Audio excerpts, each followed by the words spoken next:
Hello, everyone. So today I'm going to show you my solution for the first project. The first project is about, let's see, professor's requirements. It's about a centralized multi-user concurrent bank account manager. It will have one bank server and it has multiple clients. Also, for each line, we should create one thread for each line. And the structure just looks like this picture. And it has also other requirements, like we must have locking or protection for each account. And for this, we can ensure this by applying Mutex lock for each account. And I will show you how to do that in the in my implementation. Okay, so let's start. And overall, I also want to mention that to do this, to finish the implementation, I have totally five phases. The first phase, it will be the basic socket programming without multithreads. The second phase, based on what we have in phase one, we will add multithreads.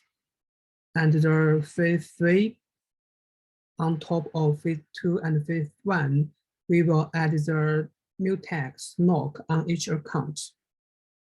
And phase four, on top of above three phases, we will add other necessary operations like the withdraw function, deposit function, and so on. And the last phase, phase five, we will do the experiment for scalability. So let's start with the phase one.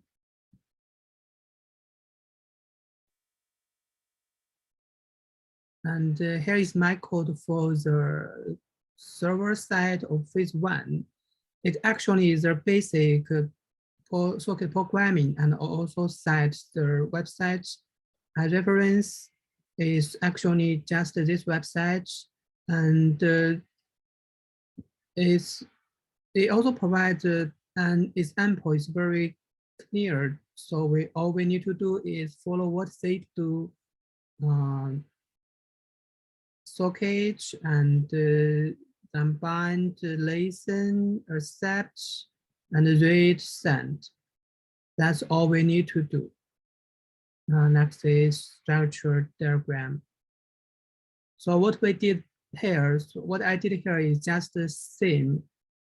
Socket, bind, listen, and then accept. In order to receive multiple message from clients, I put it into one while loop. So we accept multiple message from each client and receive the message and print the message and send back the message. This is the server side. The client side is also simple. At first, we have socket, and then this is just print and then connect. For the connect, we need server address, server IP address, because I run it on one machine, so it's just localhost. The localhost is 127.0.0.1.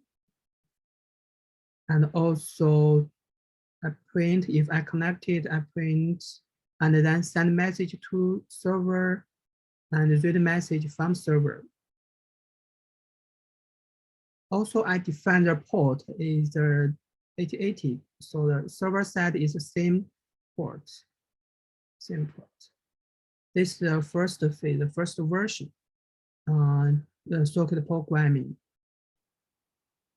And all we need to do is follow this structure and run those functions. C++ already have that. And it will use multiple libraries. Don't forget to include those libraries.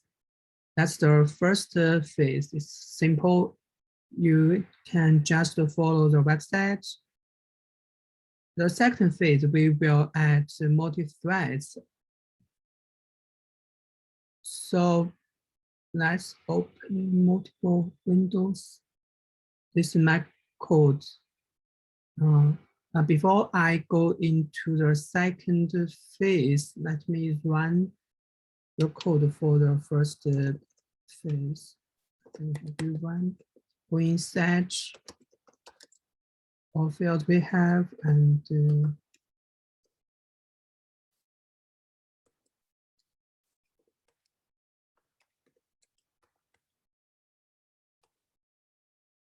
that's good. And also we compile the command.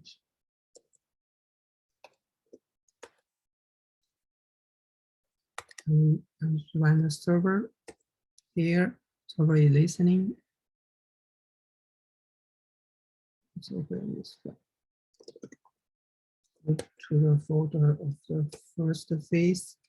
Here I run the client, and it will say, "Hey, it's connected. New client connected. Accept the IP and the ports." I need to say connect to the server. The server port is 8080, and it send a message, "Hello" from client, and it receives the message. And then server send back the message to client, and the client receives the message. That's it. That's the first phase. And then let's go to the second phase. I think I can open it. Yes. So the left side is first phase, the right side is second phase. We can see if this is the main function, they are almost the same. They are almost the same. We say they are almost the same. Let's go down a little bit. They are almost the same. The only difference is the while loop is inside the while loop. The first phase, we just accept, and then we receive message, send message. But in the second phase, after we accept, we need to create a thread for each client. To do this, C++, it has the library called POL6. And inside that, we can just use pthread create to create for each client. In this function, when we call it, it also leads another helper function. I write down, I call it client connection handler. It's another function I defined above. That's first thing we should do. And then second thing, we should use pthread join to make sure it will finish the thread. And also, I want to mention that if you find some examples about pthread create and pthread join on the internet, most examples, they have only one thread, so they put these two functions together. But for us, it's different. We need to put one thread in the first loop and put the pthread join in the second loop. I explained it here because the pthread join must be outside pthread with a loop to create and exist multiple threads parallelly. If we put pthread join inside the same loop as pthread create, those threads, they will be executed sequentially. But that's definitely not what we want. We want them parallel. So we must have two loops for each of them. That's one, maybe one issue. It's worth to mention that. And that's it. For the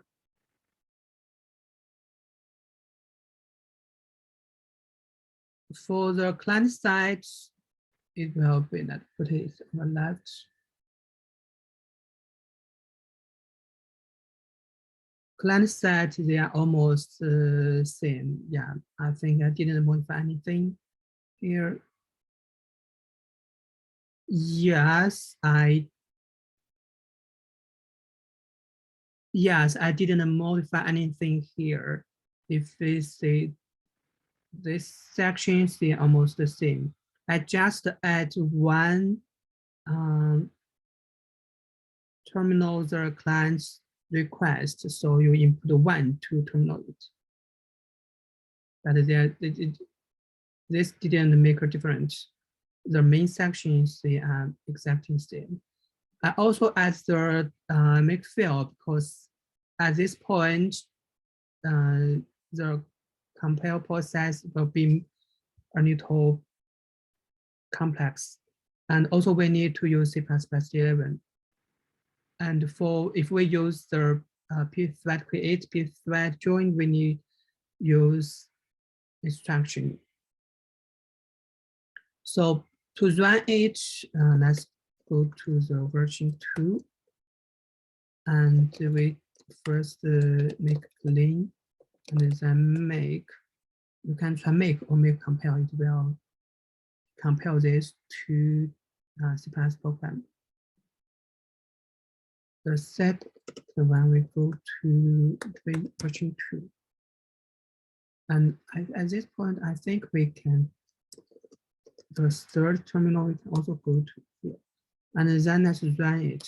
So server is listening, and the first client, it sent hello from this. Yeah, it's just what we did. Just what we did in the phase 1. And also we can have here at second client. So at first, this is the first client. It receive message, and it is receive message and send back message to client. And then this is the second client. So we can see the ports, they are different. They are different ports. And the thread ID, they are totally different thread. Okay, this is our second phase. Second phase, we add multithreads on the top of phase 1. And the third phase, we add a Mutex log on each account. So let's see how we will do this. Let's close the first phase and open the third phase. So the left so far is phase 1. Okay, I only keep the second phase server. And then I click on the server code of third phase. And I also put it on the right. So the left side is the server code for phase 2. The right side is the server code for phase 3. And we can see what's the difference. This is just a command how to handle. This is a code for a second phase. Yeah, I forgot to mention this. But the detail is not complete. It's just receive and send for each thread.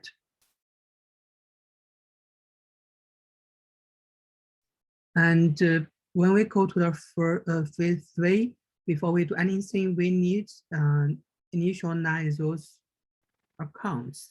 So the first, you can, let me make it bigger. So actually we add a lot of things before the main. A lot of things. This is a client connection handler, just receive and send. Let's connect it. So above they are almost the same, but before everything, you can see I call the initialize account function. That's what we do here. Is this function. This function, it will read the file called records. It will read from this file and create accounts for those. We have 8 accounts. Yeah, so we just read file, read this file. This file is the file name is defined here. We read it, and for each line we have a for loop, and then we split because this file it has 1, 2, 3, 3 sections, so we split using the space. And the split function is this function. I cannot remember, but I think this split function I also search it on the internet somewhere. So it's just a basic split function. You can also use the code on the internet. And it split, it give us, for each line, it give us a vector. So this will be the first element of vector, second element, the third element of this vector. This vector, and we just put them to create account. This is another function, find or create account. This function, it will first find it. If it cannot find it, it will create that account for it. Because here we are just initialized, so of course it will create that account. Let's go to this function, find or create accounts. And before we dive into this function, I want to show some structures I used. So let's say each account is, I have a structure called client accounts, and is defined like this. So each account, it will has a account number, and it will have mutex. Here I also set the website I refer to for how to use Mutex. If you are interested, you can go to that website. And this Mutex will specifically for this account, and also balance and name. So when we create one account, we will just first we locate, and then we use those account number, account name, account balance, and we assign the value into these variables. Yes, so that's the structure we use for each account. And also we have another structure. It's a table for all accounts. It's actually an array for all accounts. It helped us to track all accounts. And also when I use another variable account size to track how many accounts we really have, because for this array, I made it to an array with size 500. I think that'll be enough for us.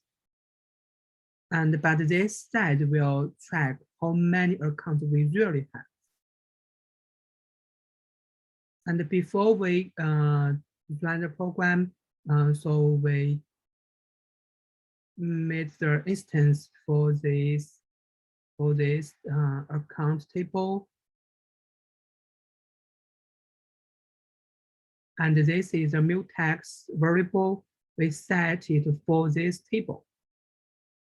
Inside the final creator account, before we go into that, we log the whole client account table because we are going to change that. We are going to change the accounts, and we are going to change the account size.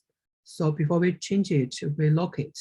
And of course, after finish everything, we unlock it. So here are the two functions we need to call when we to log and unlog. It's easy, it's obvious. And then this part is we find the account. So at first time we go into this function, of course we cannot find it. So we will go into this if section. We will create, we define a new variable, and this variable is this data structure, and we assign those values into this variable, account number, name, balance. We also need to initialize the mutex. And this just initialize the mutex. And then we need to append this. We need to assign this into one element of this account array. And so at the very first, this account set will be 0. So the first time it will assign this variable into the first element of this array. After we do this, we increase the size. And I will print, we have a new account created. Yeah, that's the account initialize. And also we add the log for each account.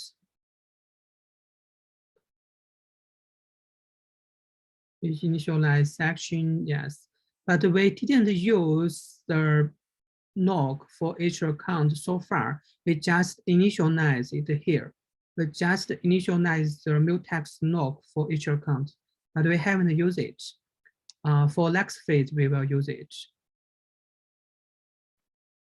And let's say the client. So the left side is the client code for second phase. The right side will be the client code for third phase. I think I don't finish. I didn't modify something here. Let's see. Yeah, they are almost the same. They are exactly the same. I didn't modify anything on client side. And then let's run the example. So let's go to the versions 3 of phase 3. Phase 3, and here also phase 3. So make clean and make. And then I run the server. So we can say we create 8 new accounts, and they have those exactly the same as over records tst. Yeah, exactly the same. And that server is listening. And then we just run client. So it send a message because we didn't change the message part of the sending and receiving parts. So we send a message and new client accept, new thread created, and the receive message, send message is exactly the same. Nothing changed. If we run another thread, if we launch a second client, the message, they are exactly the same as the phase 2. New client and its new port, and also new thread ID. And it received a message from it and send a message to it. So we can see that this receive and send client thread ID is different from this receive and send thread ID. Okay, let's stop. So that's phase 3. We add mutex. We initialize the account and we add mutex for each account. And then we go to phase 4. We need to add other necessary functions.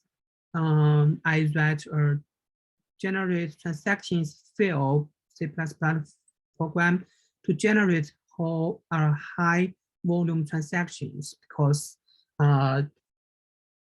as you can see in the example, I use two terminals for, I use two,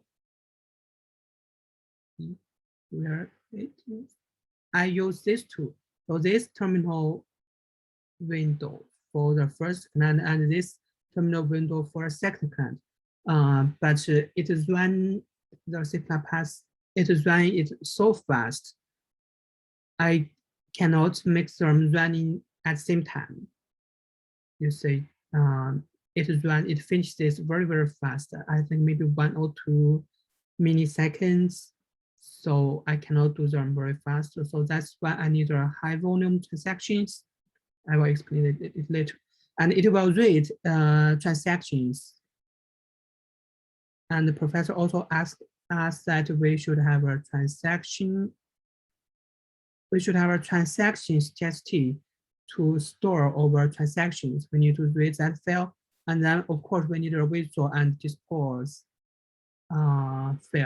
functions. Withdraw function and deposit function. So let's see.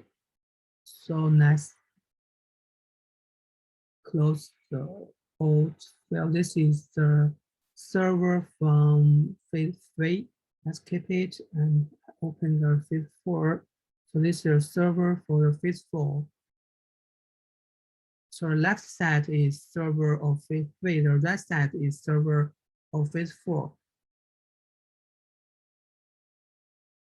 And this part I don't change the data structure. They are same. And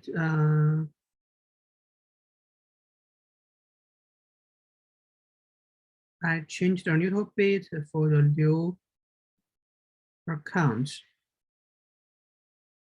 I see, because I found when I go into phase 4, I found one bug of this at phase 3. Because here I define a new variable called new account here. And then I assign this new variable to one element of this array. But I found that after I go outside this section, each element of this array, it will point to same address. So that's the problem. Each time it creates a new variable, the C++ give it same memory address. That's what C++ do. So before that, I need to define a new variable array here. And in this case, the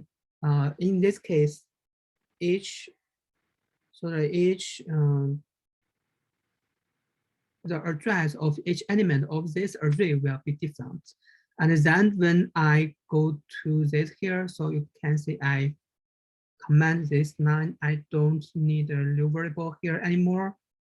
Each time I just assign those values into one element of this array, and I put, and then I assign the one element of this array to the account array I used. So in this case, it will fix the bug in phase 3. And let's continue. We just go into here and I explain why they are different. So this is a find and create accounts, they're same, and split function, they're same, and the initial accounts, they are all same. And here I added the transaction operation. That's what we mentioned, the withdraw and deposit. So before we do this, we need to log. Let's make it bigger. So we use a find or create account function to find current accounts. Do you remember I mentioned that if we have an account, then we will find it and return the pointer to that account. If not found, we just create. So when we when we initialize account, we go to the second if section. But later when we do our transaction, we'll go into this section and find that account and return the pointer to that account. So that's what it does here. We find this account and we return a pointer to that account. Because we need to deposit or withdraw, so we need to lock that account first. And after we finish our transaction, we need to unlock that account. This part is our transaction. So if the transaction type is D, that is this port, we just use add. If it is withdraw, we just use subtract. And before subtract, we use this if to check it has enough balance. That's it. That's our transaction operation. So lock that, so find account first, and then lock that account. Then do transaction, then unlock that account. That's our transaction port.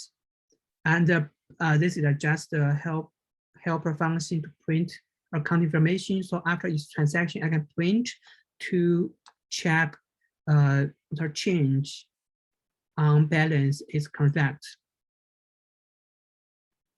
This is the old function client connection donor. So we can say we add two new functions here.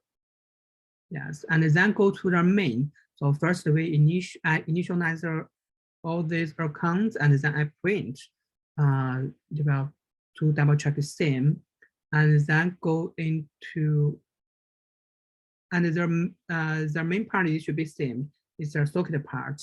And the different is how we handle each connection. Yes, it should be this part. So we get those from the client. The client will send us the transaction.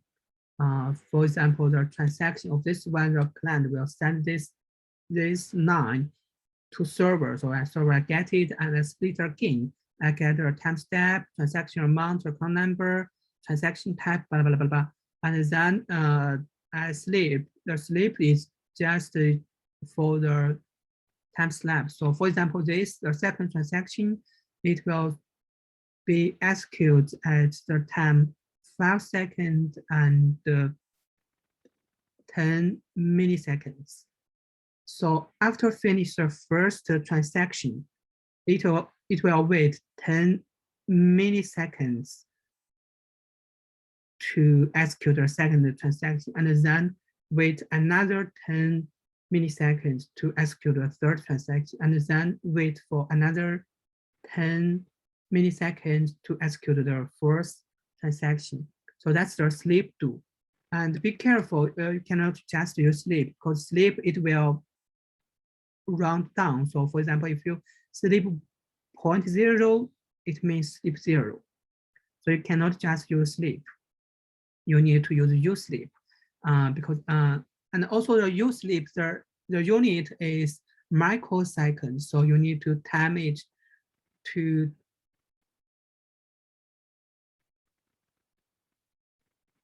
2 seconds.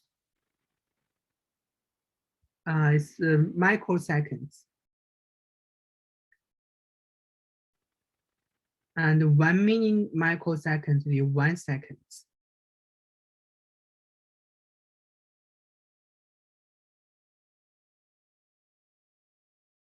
And over input, wait a minute, over input transaction, they are based on seconds. And let me double check the client side.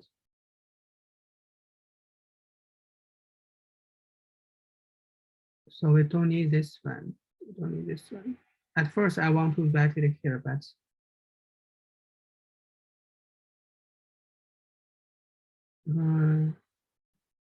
I just put it here. It's not necessary to be one separate function. And we read it and we just send it. We send it immediately. So when we receive, the timestamp will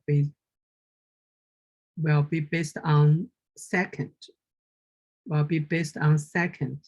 and then we time it to 1 minute to make it become microseconds. Okay, yes, it's correct. Nothing wrong here. So the unit of U sleep should be microsecond, but the value we get is seconds. So we multiply it by 1 minute to convert second to microseconds. Yes, and we sleep this now. Okay, and let's continue. So this is the inside the client connection handler. We receive that, we split it, and this part we just this function we call the transaction operation. As this function we just explained. So it will withdraw or deposit, finish that transaction. And after finish, we send a message to client. So if it's 0, it's successfully finished it. If it's -1, it will be, I believe, is not enough balance. Yes, if it's -1, it's not enough balance. And if others, that will be other errors. After 50, and then we we prepare the message, and then we send a message to the client. So client will know, hey, you finished the transaction. And then we print again to show the account information after one section, so we can check it's correct. Okay, I also mentioned that I have a new C+ program. It's a simple program. I use it to generate high volume transactions. I have let's say 10,000 transactions. Because if I have only 1 or 2, it's very hard for me to have a running time overlap between 2 clients. So I made 10,000 transactions. And also, if you check the transactions, all transactions, they are on one account. So that means they will compete for one account knock. This will ensure we have the running time overlap between 2 client threads. So let's show the example. Okay, let's go to the first phase, go to first one, another terminal windows. So we are inside phase 4. Let's make clean and then make.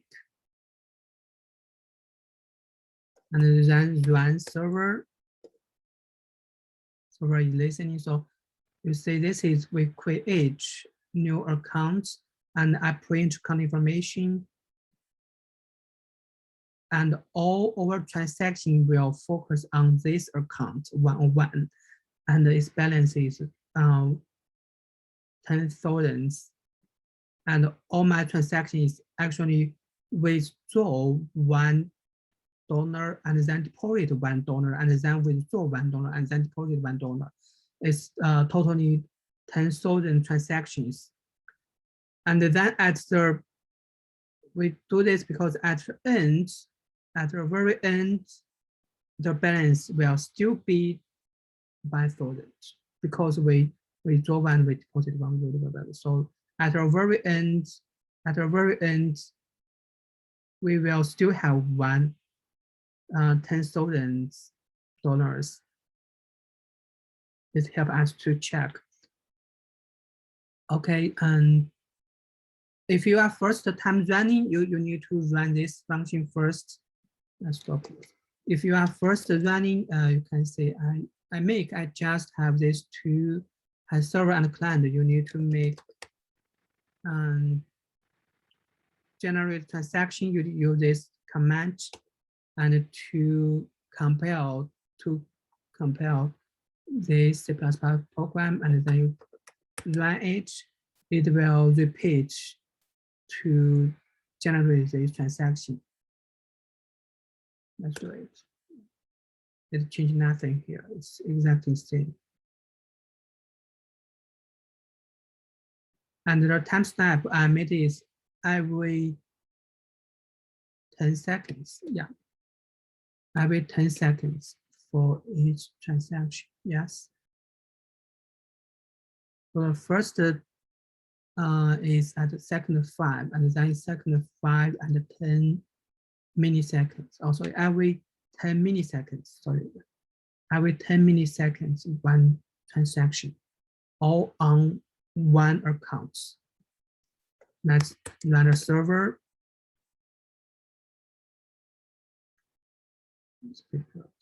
So here I will cleanse the first, I will launch the first client. And then I immediately launch the second client. But it's running, it will waiting 5 seconds. It's running, so you can say they are running at the same time. They are running parallel.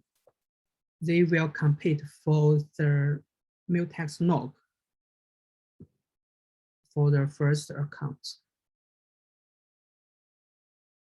And it will run well.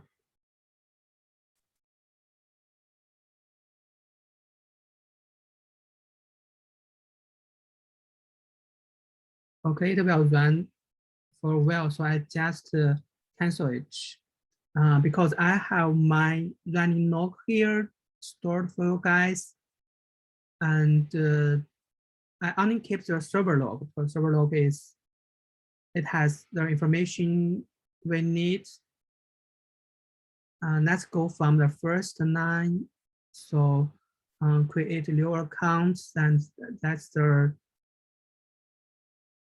original account information, and the server listening, and the new client accepted, and then second new client accepted.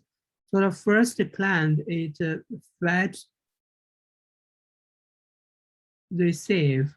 So the first client thread ID is this one.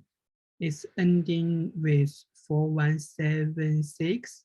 The second thread ID is this one. It's ending with 1472. So the first few printouts, we can only see one thread. That's the thread for the first client, because at that moment I haven't launched the second client, because after I launch this and I switch to this, it at least 1 or 2 seconds. It takes at least 1 or 2 seconds. So the first few, if we say the first few printout is just one thread for the first client. They have some the overlap running time of these two threads. So let's go to the middle part. We can say, hey, they have the overlap. This message comes from the first thread, the first thread for the first client. It will do this transaction 59 and its deposit. But this message, this message comes from the second client, because we can see it's not this transaction, it's another transaction. Let's focus on this transaction first. We can see where it finished. So this message is printed out when it is received. And then we go down here. This transaction, it deal with this transaction. This 59.6311 deposit 1. You say it is exactly this transaction we are doing, and it's ongoing on this, and then it's done. So after this line, it will log this account and do a transaction, and then unlock. So before this line, it's unlock this account. This is when it finish. So it finish this the first thread for the first client, and we can see the transaction detail is exactly same. So they are for these transactions. And repeat this line and receive the transaction, and these two lines of printout, they are dealing with transaction, and this line is finished and send the message to client. So the question is, what these three lines are doing?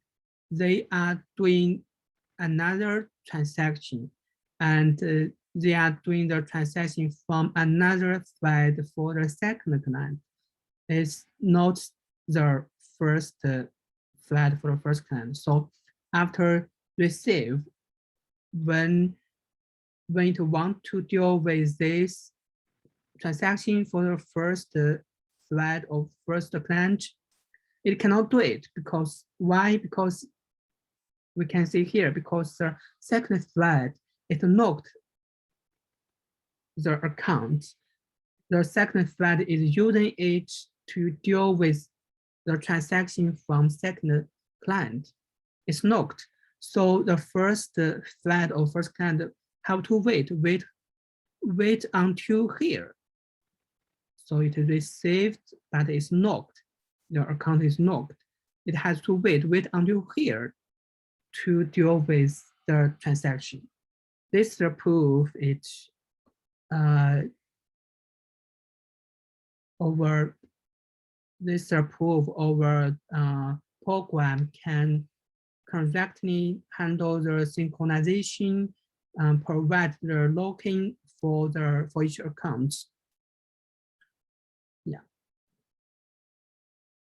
And then it's phase 4. I think it's phase 4. Yeah, it's phase 4. And at this point, actually, we already finished the main structure for this program. It's a complete program. And the phase 5 is just for the scalability. So let's see what we have in phase 5. So let's close this one. And then it's the service code of phase 4. I open the phase 5 and I open the server code. Let me put it on the web. So left side is the server code of phase 4, and the right side is the server's code of phase 5. Actually, I don't change much. I think, yeah. They're almost the same. Yeah, they're almost the same.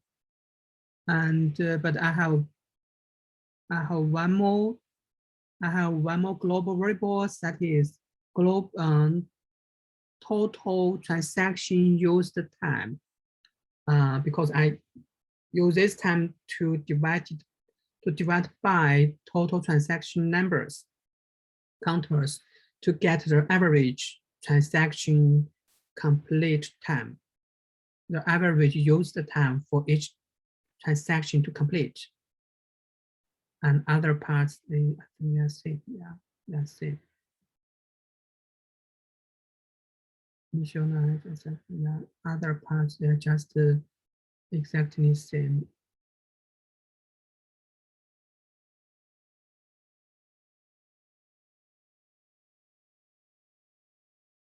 Okay, so to do this, I have another program to help me. In the phase 4, we use this one. To remember that in the phase 4, we use this one. But in the phase 5, because it's we are doing for scalability, so we need another one. I think I write down here. Yeah, this part I explained why I need the high volume. I want to generate the overlap of running time of 2 threads of 2 clients. For scalability, the first one, the professor asked us for, yeah, for correctness, we need to show reducting money. This is, we checked the balance before we withdraw. That's we did it, and show the log protection access. Yes, we just show that. For scalability, the first it asks for change the number of clients. So I use this show. Let me see. So the first scalability experiments, I still use this generate transaction fields. I still use this transaction fields. That's 10,000 transactions every 10 milliseconds. The same one are phase 4. To launch multiple clients, I have this sure. I write down this sure to launch multiple clients. Also, for the sure, if we use this mark, that means we will run those commands in parallel.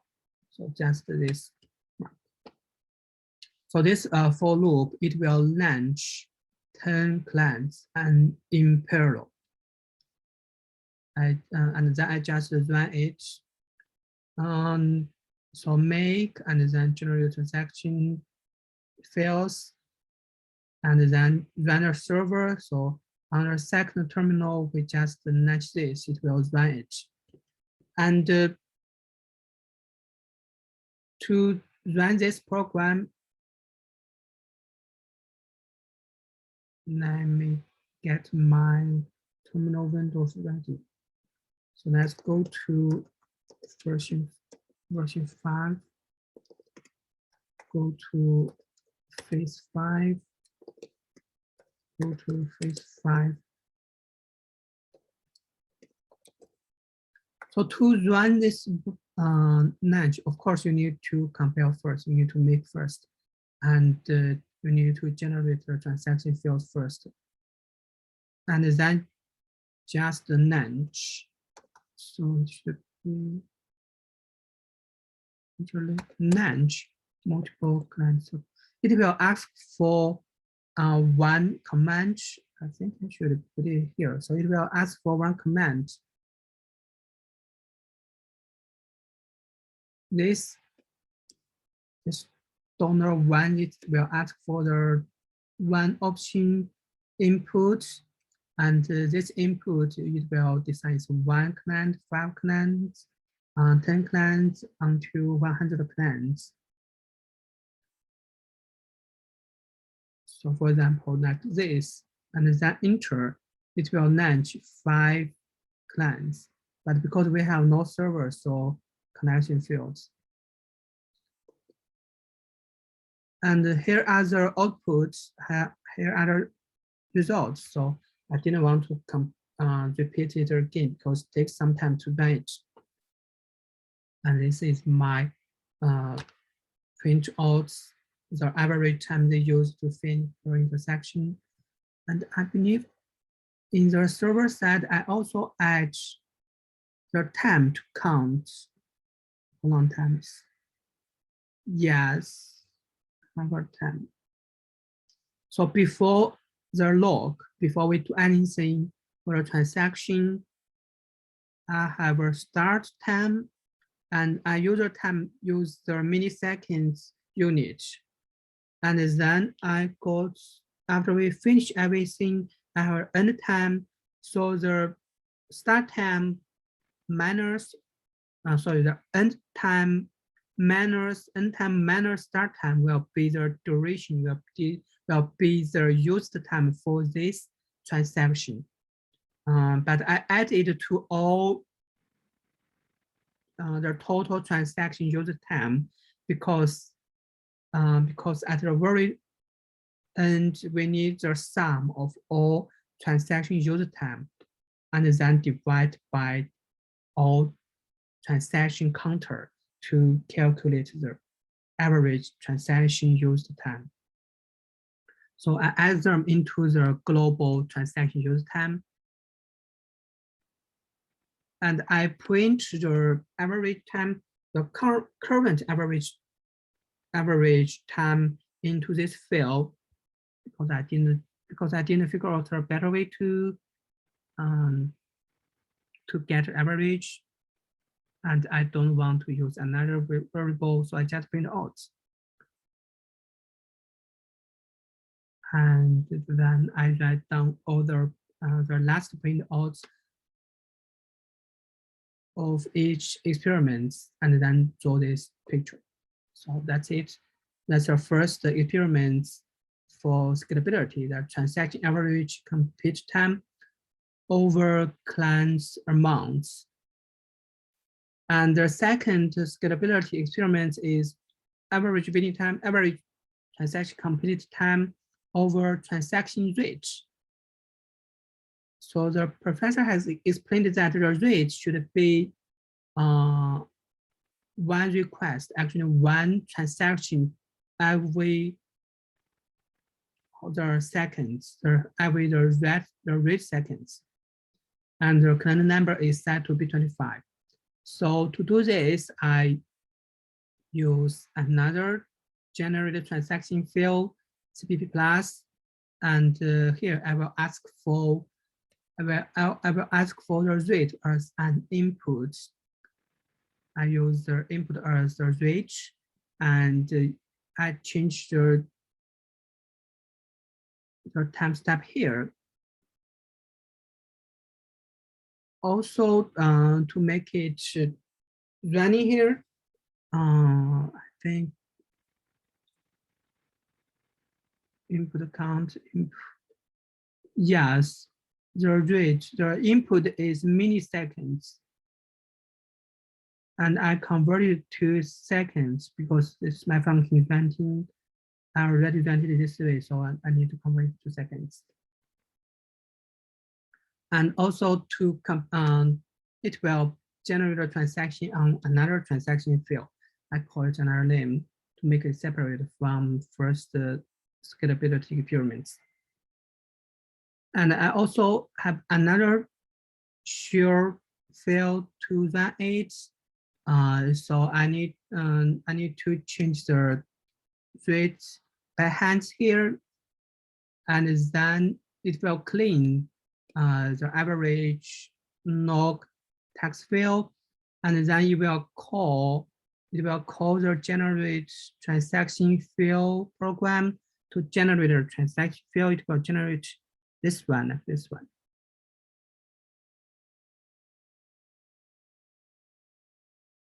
And then it's just what we did in the first scalability experiments. The below part is just the same as this one. But before that, we for each rate, we generate corresponding transaction fields.